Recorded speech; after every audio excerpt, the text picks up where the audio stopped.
nós vamos falar agora com o deputado Renan Filho, né? Vamos falar sobre a pressão social, as mudanças políticas e as possibilidades para 2014. Muito bom dia, deputado. Bom dia, Miguel. Um prazer estar aqui com vocês no TNH.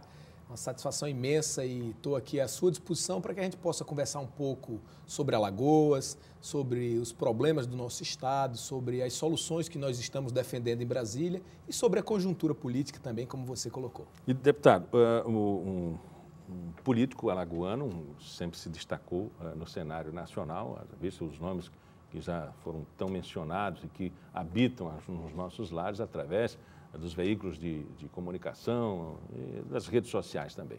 Um jovem sai da cidade de Murici, vai para Brasília. Há um impacto, é diferente essa relação para esse momento em que as redes sociais e os jovens estão mais nas ruas? Olha, sem dúvida há uma diferença. Eu tenho uma trajetória na minha vida muito facilitada por conta do acesso que o senador Renan Calheiros sempre me proporcionou a pessoas da política, aos setores da sociedade civil organizada. E eu, Miguel, antes de ser prefeito, eu tive a oportunidade de me formar em Brasília. Eu estudei economia na Universidade Federal de Brasília e depois eu fui candidato a prefeito de Murici. Administrei a cidade por 6 anos, renunciei o meu mandato, convencido pelo PMDB a disputar o mandato de deputado federal. Na eleição de 2010, eu tive, assim, com muita honra, a maior votação da história política de Alagoas para um deputado federal. Foram mais de 140 mil votos.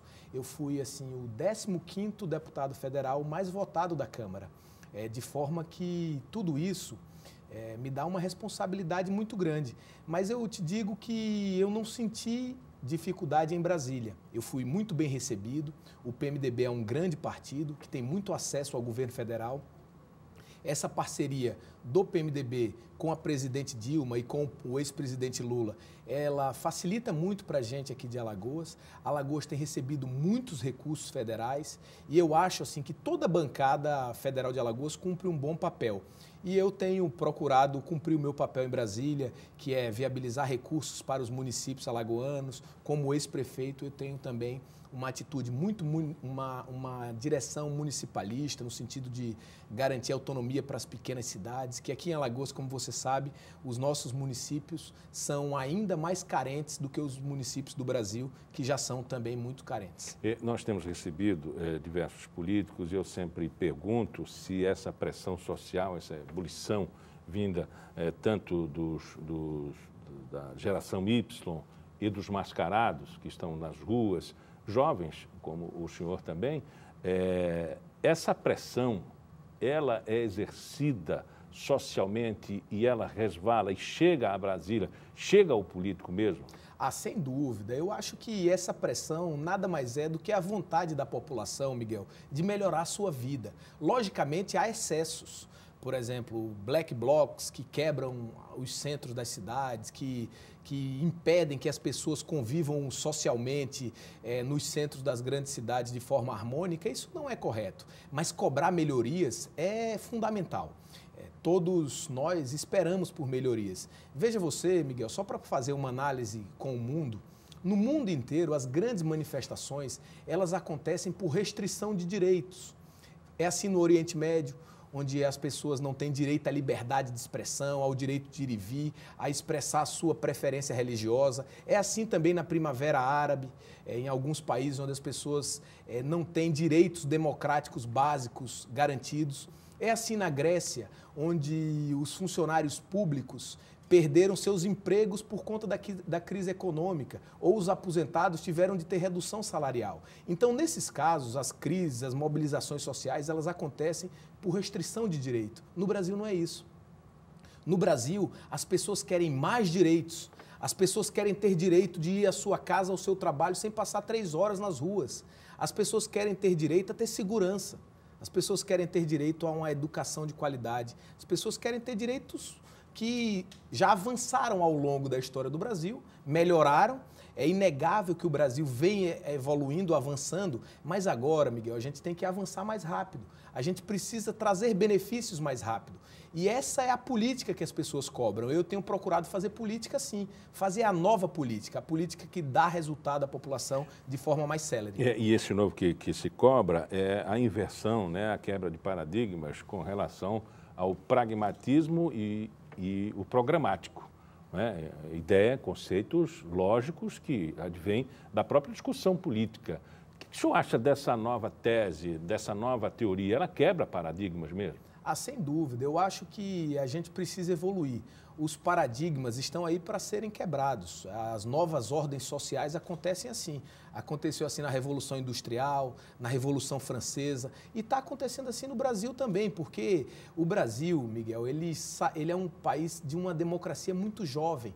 Nós vivemos o maior período democrático da história do nosso país agora e que é de 85 para cá, 20 anos ele completa.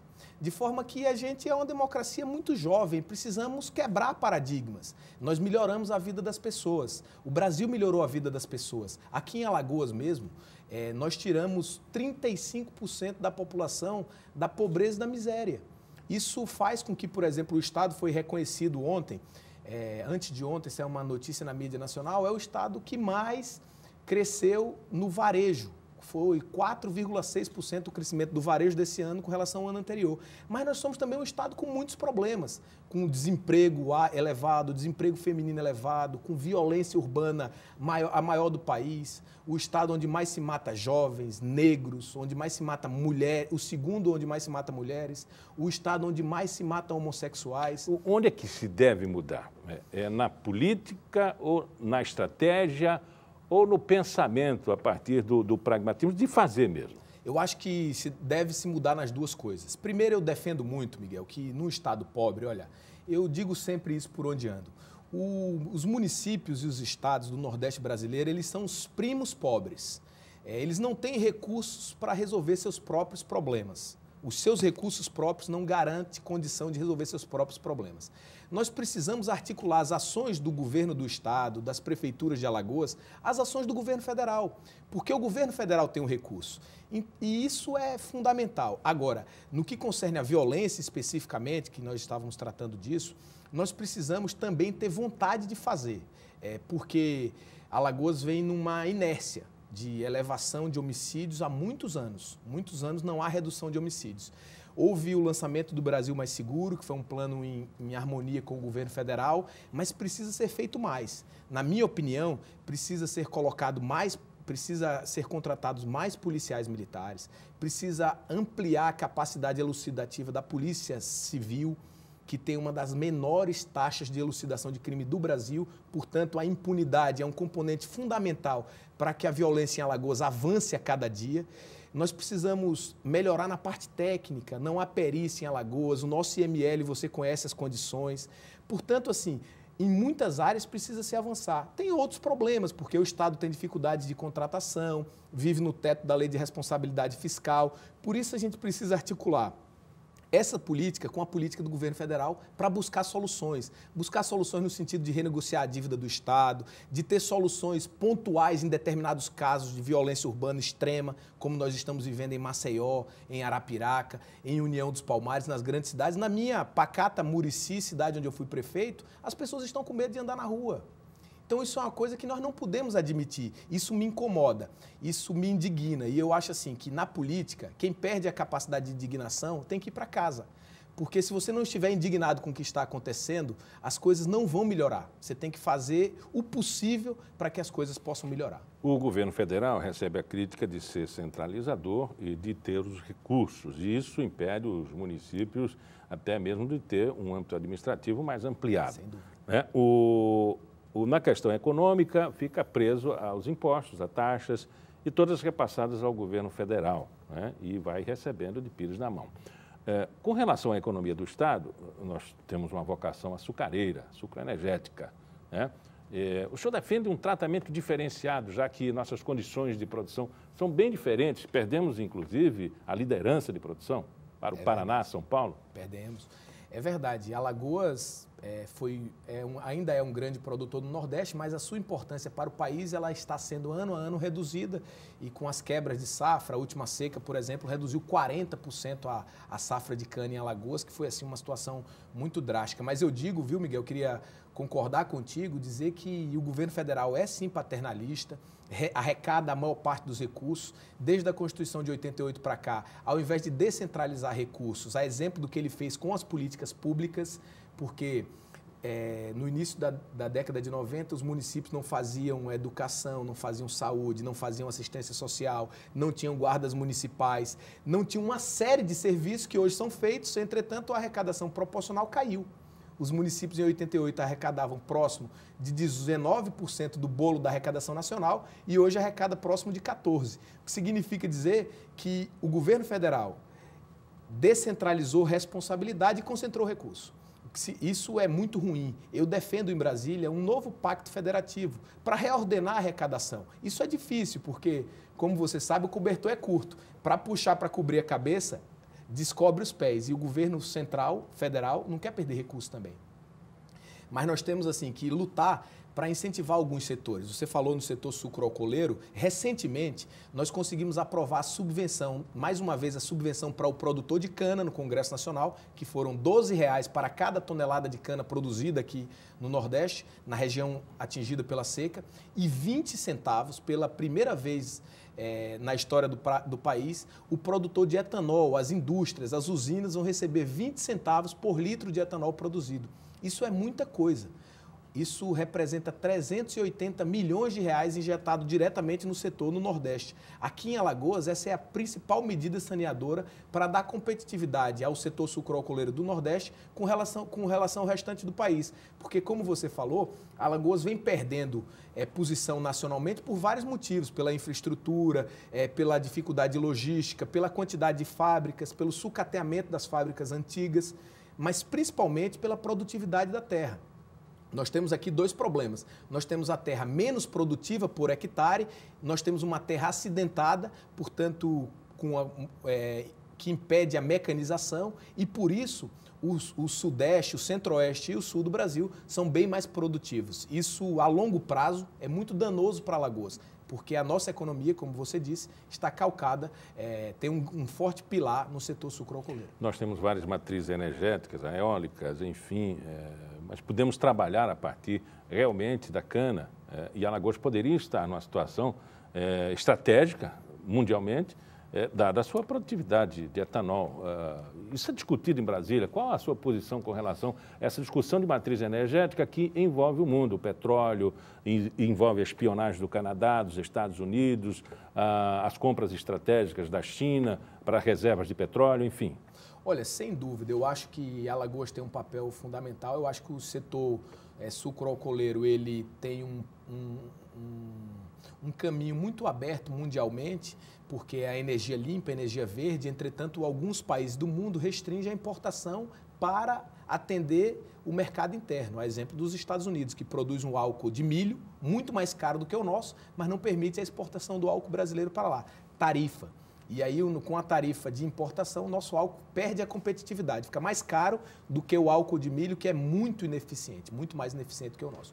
Mas assim, Alagoas tem muitas possibilidades de diversificar sua matriz energética. Por exemplo, nós somos um estado grande produtor de gás. As usinas hoje produzem a própria energia elétrica que consome. Nós geramos energia elétrica lá em Delmiro Gouveia, no Alto Sertão de Alagoas, através da Chesf. Nós temos, recentemente foi feita uma grande descoberta de uma grande bacia de petróleo entre os estados de Sergipe e Alagoas. Ainda não está exatamente detectado qual a abrangência dessa reserva, que é uma reserva também do pré-sal e que pode ser uma grande reserva no estado. Alagoas já é produtor de petróleo, pouco representativo, mas pode ser ampliado.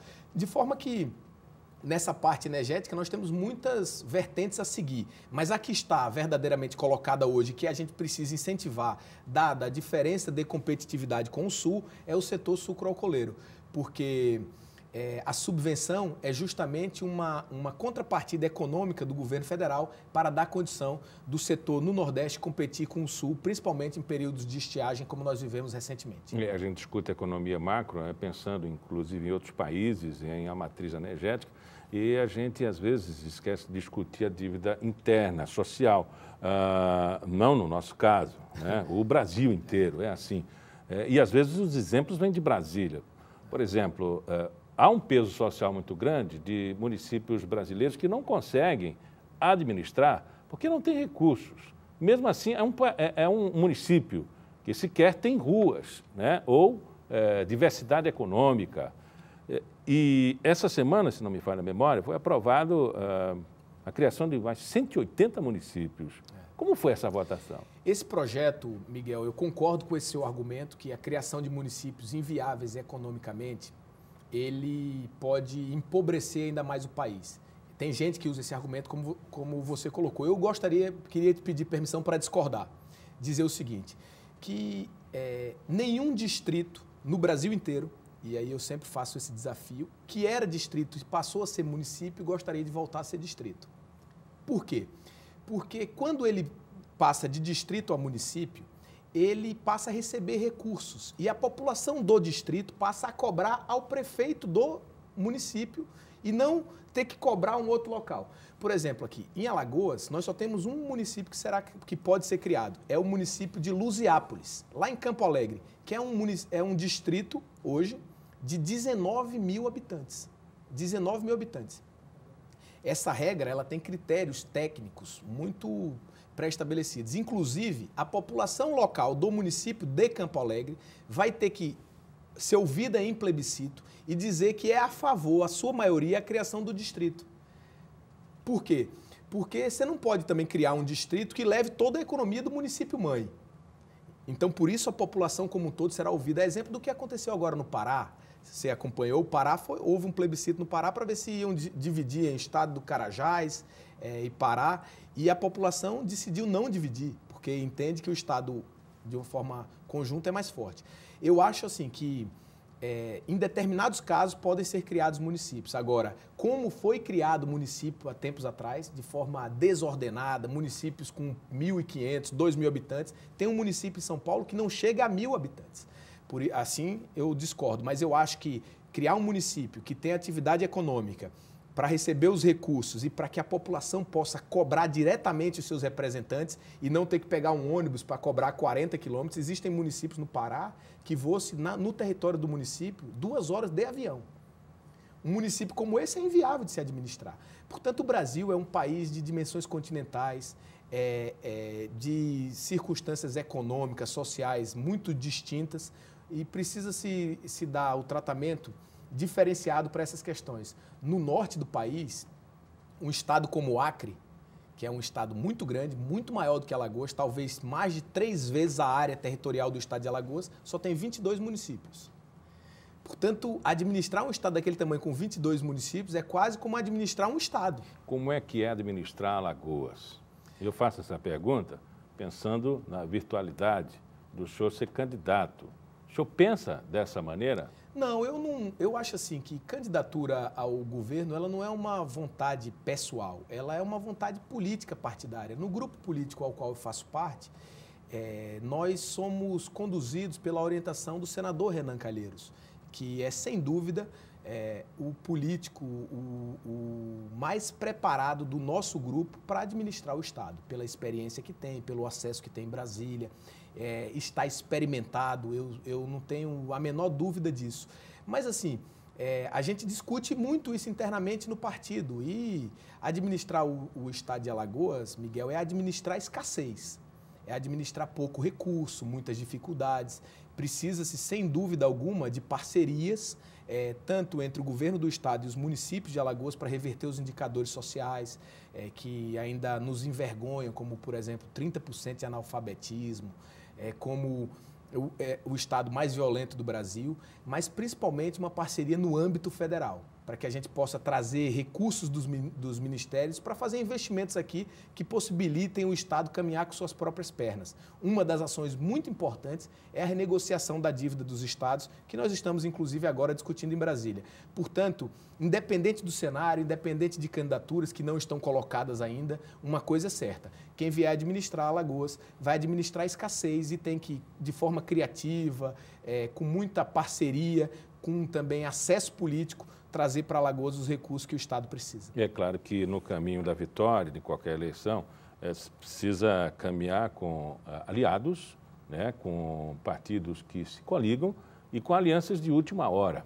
Qual é o pensamento, né, dessa base aí, dessa corrente com relação aos partidos? No mesmo palanque, senador Fernando Collor, senador Renan, o ex-prefeito Cícero Almeida, quem mais estaria próximo disso? Olha, eu acho que o ideal para disputar uma eleição em Alagoas, dado isso que eu tenho dito, que a confluência dos recursos, ela depende do acesso ao governo federal, é nós tentarmos unir em Alagoas o campo da presidente Dilma.